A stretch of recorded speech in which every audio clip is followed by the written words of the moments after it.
Yung mga idol, kumusta? DJL Sports TV nagbabalik mga idol. David Benavides pinulbos itong si Andrade at gusto ng makakalaban.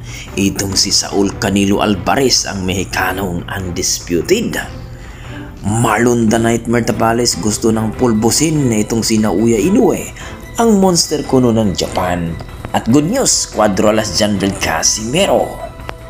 Sa USA na ang kanyang training at may kasama pang strength conditioning coach. Yan ang ating pag-uusapan mga idol. Pero kung bago ay napadpad sa aking YouTube channel, baka pwedeng makahiningi ng like, subscribe at pakipindot na rin ang ating notification bell para ma-update kayo sa ating bagong video na katulad nito. Well mga idol, ay nakita po natin kahapon ang bakbakan sa pagitan ng boksingero ng Amerika versus boksingero ng Mexico, na itong si Andrade versus Benavides, na kung saan mga idol pinulbos ito. Hanggang 6 rounds lang po ang tinagal itong si Andrade mga idol. Nagpakitang gilas itong si Andrade mga idol ng isang round, hanggang 4th round ay talagang grabe ang kombinasyon na binitawan, pero hindi kinaya ang lakas ni Benavides mga idol.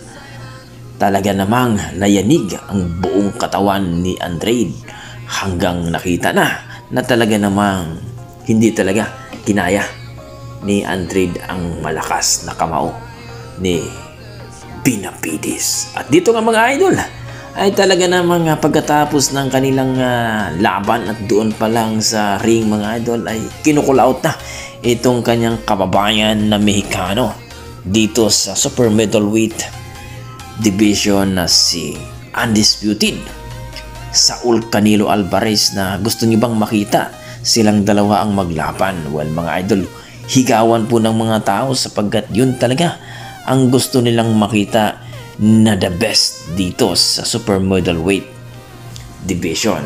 Canelo Alvarez versus David Benavides.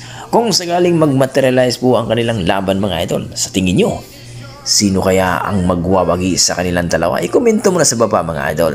Sa kabilang banda, alam naman natin mga idol na kung saan ay tapos na po ang BADA test ata ni Marlon The Nightmare Tapales. So 2 beses po itong binada mga idol, at dito nga nagpahayag na po itong ating kampiyon sa WBA at IBF na talaga daw na kondisyon na siya at gusto na daw itong pulbosin itong si Naoya Inoue at ipakita daw sa sampayanang Pilipino na siya daw talaga ang magwawagi dito sa undisputed bout sa super bantamweight division.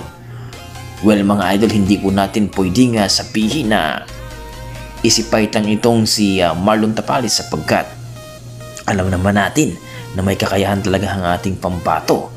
Baka po mga idol ay kagaya ng nangyari dito kay Ahmad Alib, tinalo lang ni Marlon Tapales itong monster kuno ng Japan. Well mga idol, para sa akin 50-50 po yun mga idol, sapagkat ang ating pambato na si Marlon Tapales ay makita natin ang kondisyon ngayon dahil sa bagyo din ng kanyang training para ma-adapt ito ang climate sa Japan. Kayo mga idol, kung sakaling talagang magkabakbaka na ang dalawa ngayong December 26, sino kaya talaga ang magwawagi dito sa super bantamweight undisputed sa kanilang dalawa? I-komento muna sa baba mga idol para ating pag-usapan. Sa kabilang banda mga idol, good news po. Cuadralas General Casimero lumabas po sa kanyang bunganga na kung saan ay sa USA na daw ang kanilang training at kukuha daw sila ng strength conditioning coach mga idol, dahil alam natin na hindi papayag talaga ang kanyang manager at promoter, sapagkat ang sunod na laban niya mga idol maaring eliminator bout o title fight na ito, sapagkat inaantay lang naman ang labanan ni Naoya Inoue at ni Tapales. Kapag matapos na at aakyat na itong si Naoya Inoue o si Tapales sa featherweight division, ay magkabakante na po ang WBO. Lahat ng organisasyon ay magkakaroon na po ng title fight. At dito nga mga idol, maaari pong itong si Cuadralas General Casimero o si Duhini ang maglaban dito sa WBO Championship title fight dito sa 122 o Super Bantamweight Division. Kayo mga idol, ano masasabi niyo dito sa ating video? I-komento niyo mga idol. Good news ba para sa atin?